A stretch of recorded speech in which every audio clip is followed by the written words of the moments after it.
नमस्कार, आप देख रहे हैं दैनिक साथी हरियाणा। मैं हूं आपके साथ आपका साथी अमित विश्वकर्मा। केंद्रीय श्रम राज्य मंत्री भूपेंद्र यादव ने रविवार को रेवाड़ी यादव कल्याण सभा के श्री कृष्ण भवन का उद्घाटन किया। वहीं समाज की अनेक प्रतिभाओं को भी सम्मानित किया।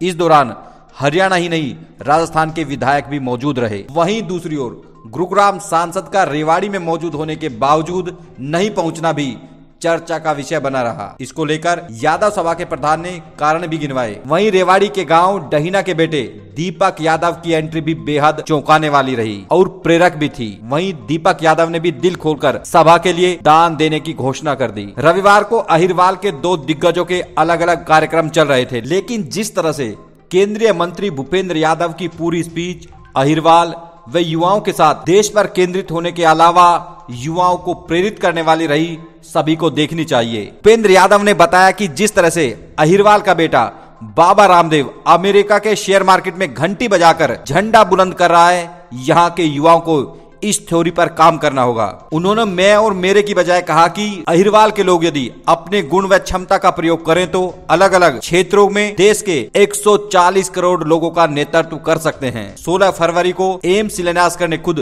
प्रधानमंत्री नरेंद्र मोदी रेवाड़ी के माजरा गांव पहुंच रहे हैं। ऐसे में श्रेय लेने की होड़ में लगे नेताओं के लिए भी पर्यावरण मंत्री कुछ ऐसा कह गए कि सभी को जरूर देखना चाहिए। आखिर वास्तव में श्रेय किसको देना चाहिए?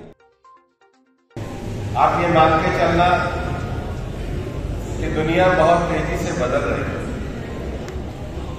हिंदुस्तान में जिन क्षेत्रों ने बहुत तेजी से और जिन शहरों ने बहुत तेजी से विकास किया है, उसमें हमारा गुड़गांव का क्षेत्र है और उसका प्रभाव रेवाड़ी, धारवेड़ा, निवाड़ी।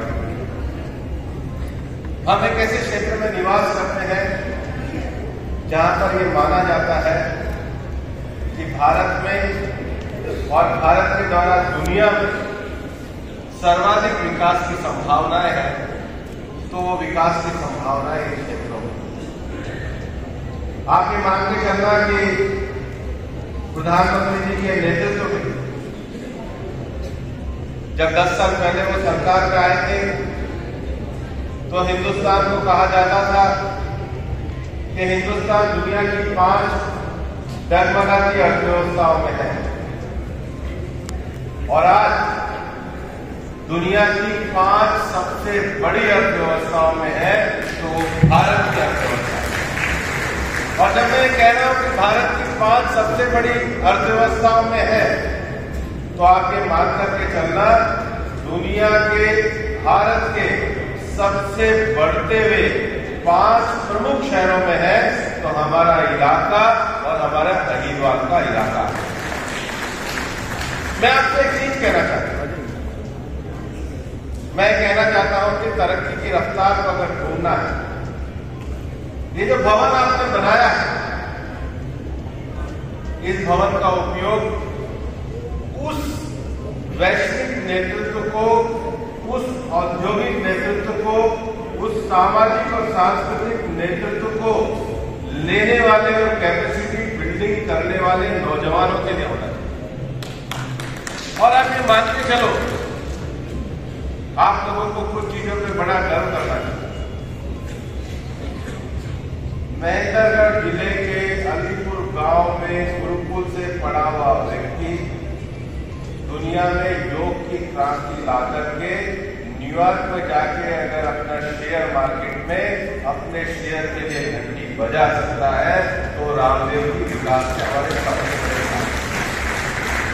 आप कल्पना करें, हमारी पीढ़ियों ने कभी शेयर नहीं देखे होते क्या है। और इतनी बड़ी क्षमता कोई बहुत बड़ा IIM और IIT से शिक्षा लेकर के नहीं, लेकिन अपनी एकाग्रता से, अपनी योग से, अपने कौशल से, अपने धैर्य से पूरे भारत में जो एक नया उदाहरण स्थापित किया है, मुझे लगता है इस इलाके के हर नौजवान को ऐसा उद्यमी बनने की प्रेरणा है। आप ये मान के चलिए कि हमारे यहां से पद्मश्री मिले, पद्म भूषण मिले, किनको मिले? साहित्य के क्षेत्र में काम करना, चिकित्सा के क्षेत्र में काम करना, कृषि विज्ञान के क्षेत्र में काम करना।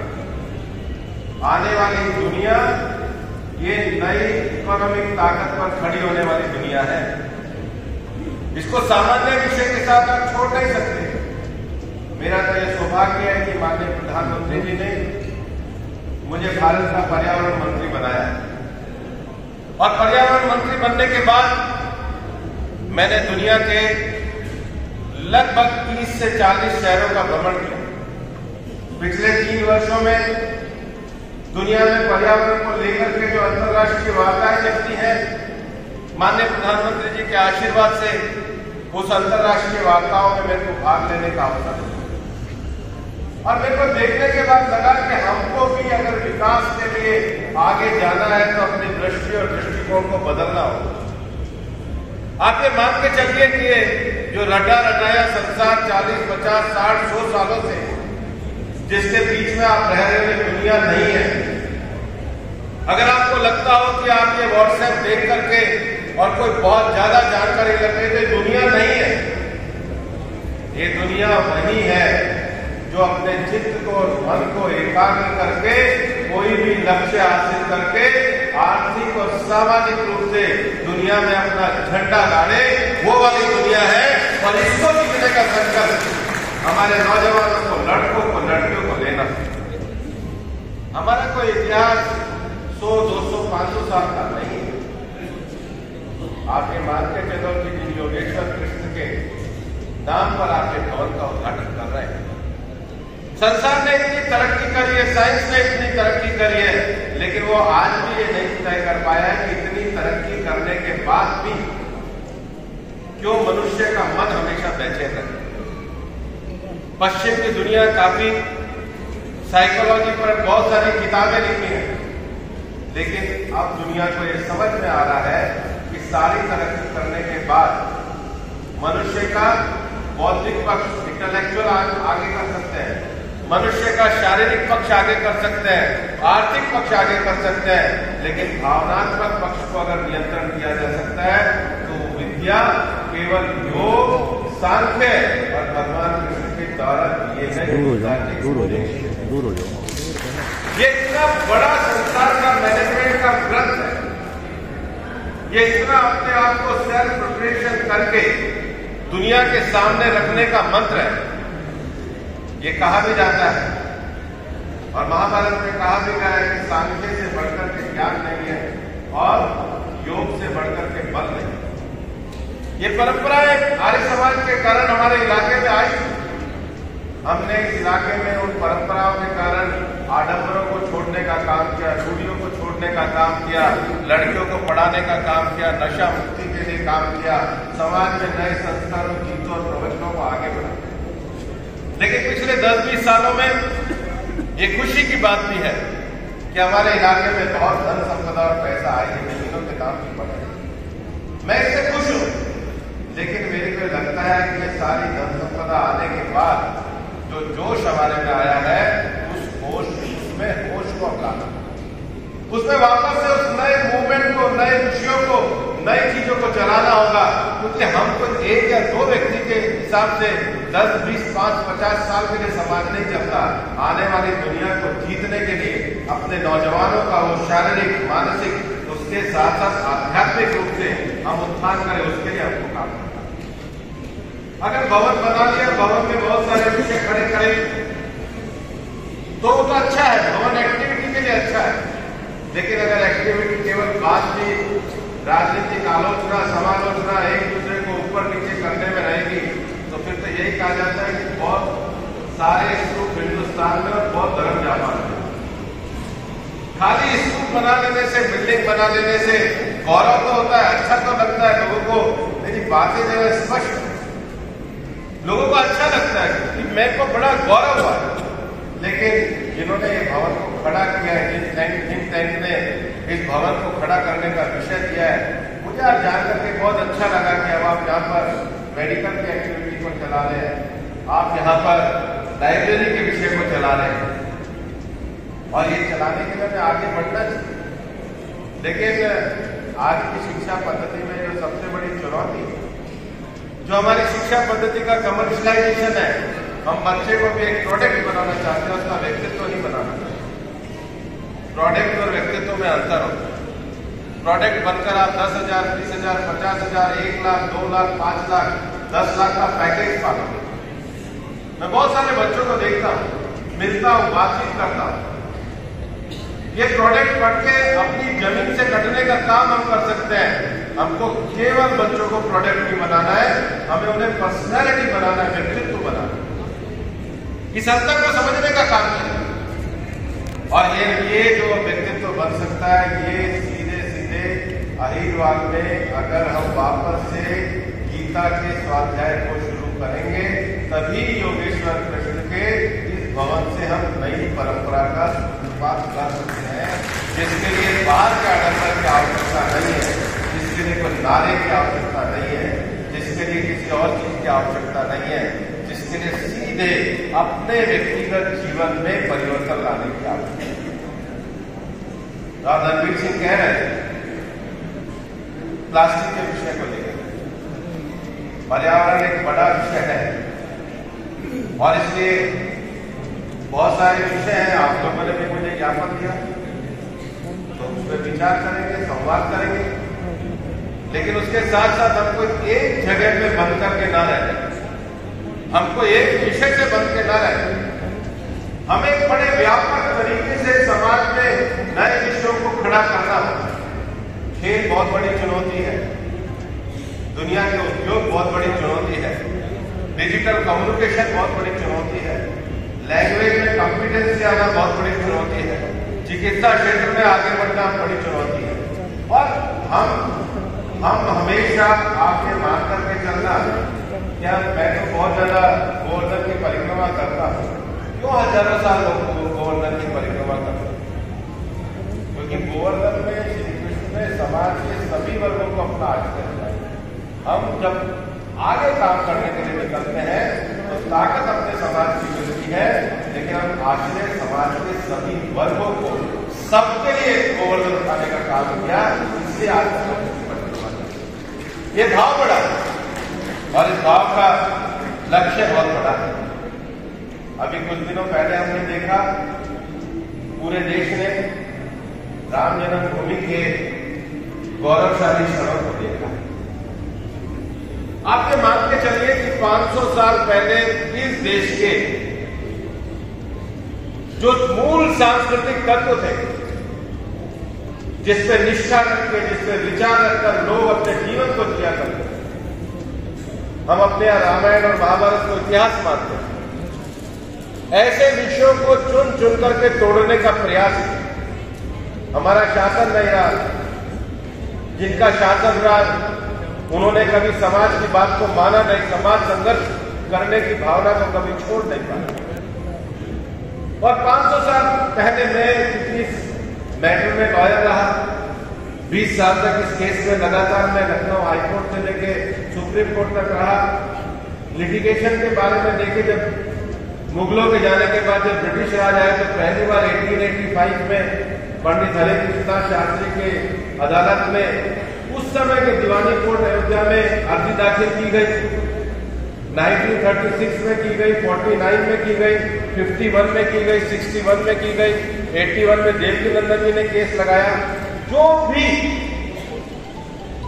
सॉवरेन शासन होता है उसमें समाज लगातार अपनी आकांक्षाओं के लिए, अपने विश्वास के लिए, अपनी मॉरलिटी के लिए, अपने जीवन के लिए लगातार संघर्ष करता रहा। 500 साल बाद जो सांस्कृतिक चेतना हमारे अंदर होनी चाहिए, उसके पुनर्जीवन का विषय ये 22 जनवरी को राम मंदिर की स्थापना के साथ है। ये बहुत बड़ी चुनौती का समय हमारे सामने है, क्योंकि जिन मूल्यों को हम लेकर के आगे गए हैं, उन मूल्यों के आधार पर आने वाले समय के भारत की रचना करते हैं। आने वाले 25 साल ये भारत के अमृत काल के। इस समय हम 2047 के विकसित भारत की बात करते हैं। यहां पर हम सभी पार्टियों के लोग बैठे हैं।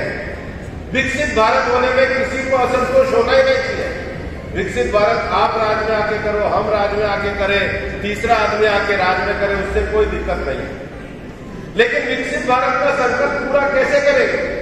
और जब हम विकसित भारत की बात करते हैं तो विकसित भारत में हमारा समाज कैसे हो, विकसित भारत के उद्योगों में हम कहाँ हो, विकसित भारत की शिक्षा में हम कहाँ होंगे, विकसित भारत की बढ़ती हुई महिलाओं में हम कहाँ पर होंगे। ये बहुत बड़े आयाम है।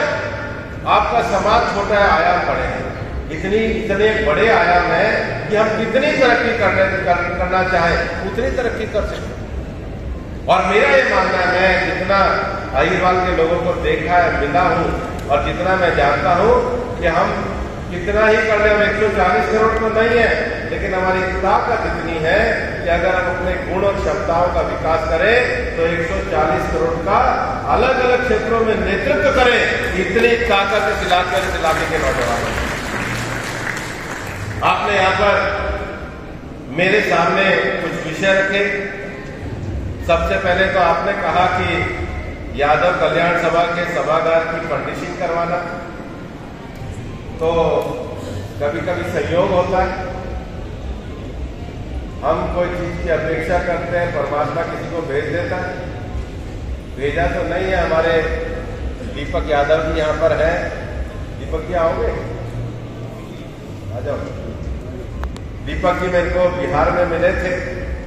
मैं पार्टी का बिहार का प्रभारी हूँ। नेपाल के पास का इलाका है वाल्मीकि नगर बड़ी सेंचुरी भी है। और उस सुदूर इलाके में जाकर दहीना से जाकर के दीपक जी ने सबसे बड़ी चीनी की मिल की स्थापना वहां पर करी है। आज इसकी है वहां के सारे क्षेत्रों की सेवा करें। इवन अंग्रेजों के समय में भी जब से पहले चीनी मिलें लगी थी तो भारत में सबसे पहले चीनी मिल उसी क्षेत्र में लगी थी। दीपक जी IIT बावल में नर्सिंग कॉलेज को खोलने का था। भारत सरकार के श्रम मंत्रालय के द्वारा हम 100 बेड का हॉस्पिटल बना रहे थे। मैं जब निरीक्षण करने के लिए आया तो मैंने देखा कि सबसे ज्यादा हमारे हाईवे पे जो एक्सीडेंट होते हैं इसका ट्रॉमा सेंटर भी कहीं नहीं है। और इसलिए बात करके मैंने उसमें एक 50 बेड का ट्रॉमा सेंटर भी अब हमने ESIC अस्पताल में बनाने का विषय है। जहाँ तक नर्सिंग कॉलेज की बात है तो खंडोड़ा गांव के लोग आएंगे तो निश्चित रूप से सरकार की तरफ से उसके ऊपर कार्रवाई करने का काम होता है। दूसरा ESIC का धरड़ा के अस्पताल का विषय है। लेकिन मैं आपको बताना चाहूंगा कि गुड़गांव में 150 बेड का अस्पताल, उसके बाद 30 किलोमीटर पे आओगे तो मानेसर में मुख्यमंत्री जी के साथ मैंने एक 500 बेड का सुपर स्पेशलिटी अस्पताल ESIC का स्वीकृत कर दिया। उसका भी टेंडर हो गया। उससे आप आगे आओगे तो धारड़ा में 150 बेड का, उसके बाद फिर अपने भिवाड़ी में 150 बेड का, उसके बाद भी 2 अस्पताल, एक बहरोड में और एक नीमराना में, वो भी ESIC का हमने स्वीकृत कर दिया है। और अलवर में फुल फ्लैश मेडिकल कॉलेज शुरू कर दिया। अलवर वाले कहते भी थे कि जो सुपर स्पेशलिटी का अस्पताल है इसमें धारणा से इधर से लोग जाएंगे, इनकी क्या व्यवस्था करी है। तो रामेश जी यहाँ पर बैठे हैं। पिछले 1 साल पहले मैंने निर्देश दिया था तो हमारी बसें नियमित रूप से सारे मरीजों को free of cost Alwar medical college के ESIC के अस्पताल में लेकर के जाने का काम किया। ये लेबर कोड का विषय यहाँ का है, लेकिन मुझे पता है धारणा के प्रदूषण के पानी का बड़ा विषय है। मैं बीच में धारणा गया था, बात भी करी थी। उस समय कांग्रेस की सरकार थी, लेकिन अब भाजपा की सरकार है। दोनों जगह ही भाजपा की सरकार है। तो मैं निश्चित रूप से आपको विश्वास दिलाता हूँ कि मैं दोनों सरकारों से बात करके और धारणा के लोगों के साथ स्थानीय लोगों से बात करके इसकी जगह करें। हमारे एम्स की संघर्ष समिति के लोग कर्नल साहब जहाँ बैठे हैं, लगातार दिल्ली मेरे पास आए, मनसुख मांडविया जी से मिले और आज हमें खुशी है कि ये सारा विषय आप लोगों के कारण और माननीय प्रधानमंत्री जी के कारण हमारे इलाके में होने जा रहा है।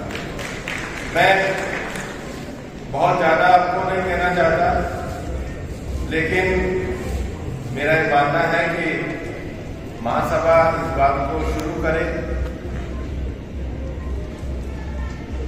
सफल होना ही जीवन में काफी नहीं होता है, सार्थक होना काफी है। सफलता तो मिल खुल जाती है, कई बार लॉटरी के लोगों की खुल जाती है, लेकिन केवल पैसा आना, सफलता होना ये किसी भी जीवन का श्रेय नहीं होता है। सार्थक होना जरूरी है। सार्थक होने का अर्थ है अपने परिवार के साथ, अपने समाज के साथ और अपने इलाके के साथ हम क्या कर सकते हैं वो हम पूरा करेंगे। और मैं ये मानता हूँ कि इन सब विषयों को आगे बढ़ाकर आने वाले समय में हम समाज को आगे बढ़ाने का काम करेंगे। आप लोगों ने मुझे बुलाया, आपका बहुत बहुत आभार। आपको हाथ जोड़ के प्रणाम करता हूँ और कोशिश करता हूँ कि कहीं भी रहूं, देश में कहीं भी घूमता रहूं, लेकिन इलाके के लोगों के लिए, इलाके की तरक्की के लिए हमेशा आपके साथ रहूंगा। जय हिंद, जय हिंद। चेयरमैन हमारे देश के पर्यावरण मंत्री और हमारे मार्गदर्शक जी को मैं बहुत बहुत प्रणाम करता हूँ, हमारे भूपेंद्र जी को। और रामवीर जी ने यहाँ पे कुछ विषय रखा कि मैं 20 साल बाद अपनी धरती पे आया हूँ। मेरे पिताजी यही धैना गांव को बिलोंग करते हैं और मेरी माँ रामपुरा रेवाड़ी की है। और पिछले साल कुछ बीमारी से संघर्ष करते 2 साल पहले उनका स्वर्गवास हो गया। तो मेरे पिताजी की इच्छा थी कि उनके नाम से कुछ कार्य उनकी भूमि पे किया जाए। तो सर के निर्देश में और आपके सभा के सब जितने भी ऑफिसर्स हैं उनके कहने पे और आपके कहने पे जो भी इस भवन को बनाने में जो कुछ भी लगेगा वो हम करेंगे। सर बहुत बहुत सबको नमस्कार, जय हिंद, माता की जय हो। मेरे बेटे ने इस हाल का पूरा मतलब है पूरा पर्यावरण बनाने के लिए सारे काम करेंगे और मैं इनके लिए तैयार हूँ। आज का कार्यक्रम इसका एक तो उद्घाटन था श्री कृष्ण भवन का और प्रतिभा सम्मान समारोह था, दोनों साथ था, एनुअल फंक्शन था हमारा, तो फिर एक साथ था। कौन कौन बड़े नेता आए थे और किस तरह से कार्यक्रम रहा? हमने हमारे भूपेंद्र यादव जी कैबिनेट मिनिस्टर भारतीय सरकार, वो मुख्य अतिथि थे। राव नरवीर सिंह ने अध्यक्षता की।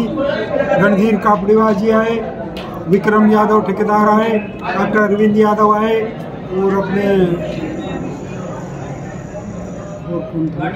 नरवीर की अध्यक्षता कर ही रहे थे। विक्रम यादव, रणधीर ठेकेदार, अमित यादव, विक्रम यादव एक कप्तान साहब को बुलाया गया था, वो नहीं आए। नहीं, हमने सबको बुलाया था, इरेस्पेक्टिव ऑफ एनी पार्टी, हमने सबको बुलाया था, सबको से सम्मान बुलाया था। वो नहीं आए तो कोई काम होगा उनको। एक दक्षिण हरियाणा का बड़ा नेता राव इंद्रजीत सिंह, क्या उनको भी आपने इनवाइट किया था? ऐसा है, राव इंद्रजीत सिंह जी को हमने इसका फाउंडेशन स्टोन उन्हीं से रखवाया था। वो पत्थर बाहर लगा हुआ है, आप देख सकते हो।